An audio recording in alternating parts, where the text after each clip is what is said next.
What's going on, everybody? It's Falcons Daily on a Thursday. It's your guy CG, man. We are back and we are closer and closer to game day. We are only, let me do my quick math here from Full Sail University. Thursday, Friday, Saturday, Sunday, Monday. We are 4 days away from kickoff against the Buffalo Bills on Monday Night Football. It's the first of the doubleheader.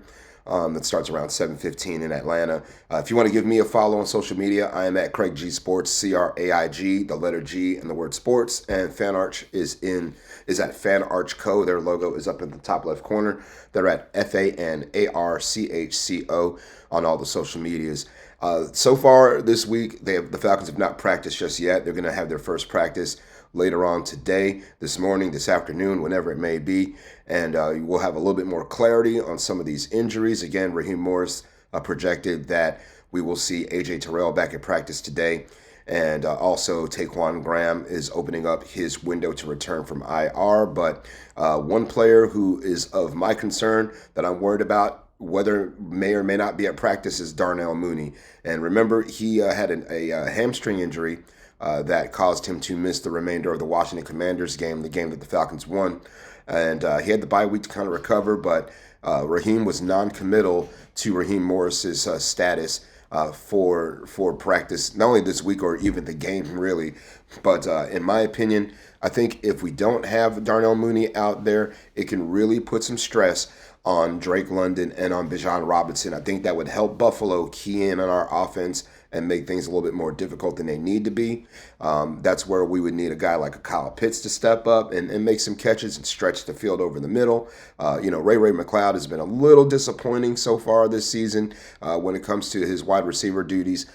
So again, we really need Darnell Mooney out there.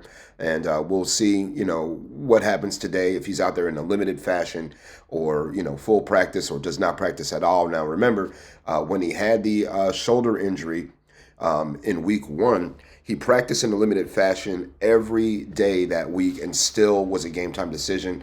And Raheem Morris still elected to keep him out. So it's going to be, it's going to be interesting. And we'll see how all that plays out with Darnell Mooney. But again, we need numero uno out there to help, keep Buffalo honest on the defensive side of things. And speaking of Buffalo, what are some of the things that the Bills are good at? I mean, number one thing we know of is that they're really good at scoring the football. Their first game, 41 points. Second game, 30 points. 31 points in the next 2 ball games after that. So again, that is one thing that they are absolutely good at. They average 6 yards a play. What else are they pretty good at? They're pretty good at scoring in the red zone. They're about 14th in the NFL in red zone efficiency. But again, for the Falcons, we are worse than that. We're 46%.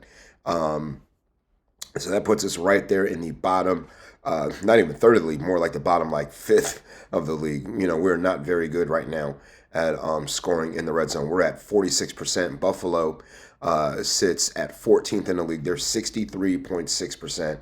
Scoring in the red area. So that's number one thing you got to worry about is, I think, the run with Josh Allen. Once he gets inside that 20-yard marker, they're going to want to run student body left, student body right, and put a whole bunch of blockers in front of him. And that's something we've seen before with a Taysom Hill with New Orleans, where he's going to get the football and it's just up to you to stop it. I think that's one of the things that Buffalo is really, really good at that we need to key in on is defense. Also, defensively, right now, they're allowing third down completions about 40% of their of completions on third down. So they're pretty decent on third down as well. They're, in terms of their average points that they give up, it's a mixed bag.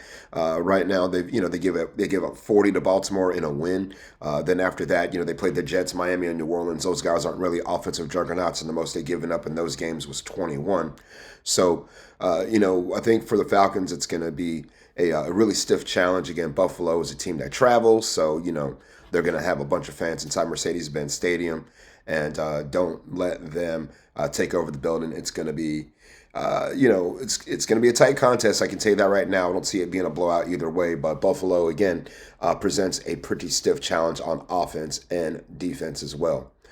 And looking around the NFC South, y'all, the NFC South this week, or there's the Falcons still sit in second place in the NFC South after um, all the action from this past weekend. Right now, of course, Tampa Bay 4-1 in first. They just came off a beating the Seattle Seahawks 38-35, another last-minute win for them. And this week, they have to take on the 49ers. And, 49ers have been banged up all season long, and Tampa Bay has been very disappointing.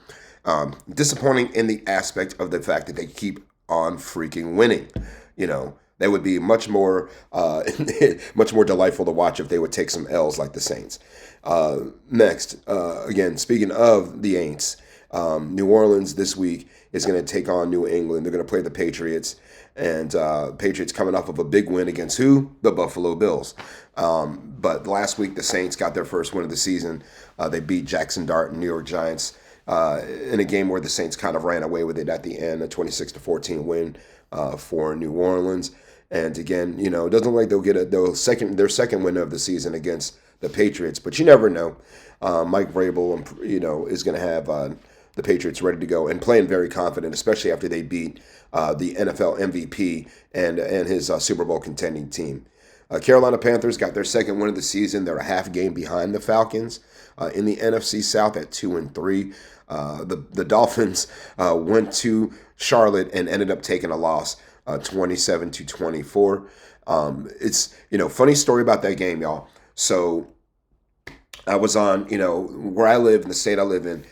Sports betting is legal, right? So I was looking at that. I made a wager. I don't belong to a franchise, so I can do those kind of things. So I made a wager on a parlay. The Dolphins-Panthers game was in there, and I took the Dolphins. And what happened? I was awarded an early win by the app saying the Dolphins were going to win. I opened up the app, and what happens? The Dolphins lost the game anyway. Just kind of wild how that happened. But again, Carolina's finding ways to win. They were down 17 against Miami and made their way back, and then also ended up winning the game and upsetting the Dolphins. Carolina 2-3 at home, 2-0 at home, 0-3 on the road. So again, right now they seem like they're very, very comfortable playing in Charlotte. And this week, the Carolina Panthers are going to have the Cowboys come into Bank of America Stadium. So get ready, Charlotte fans. Your stadium's going to get overtaken by all the Walmart Cowboy fans in their shirts from 1986, their VHS tapes from their last Super Bowl, yada, yada, yada. But anyway, that's a look at the NFC South. And, of course, Falcons, we sit at 2-2. We're in second place with the Buffalo Bills coming into our building.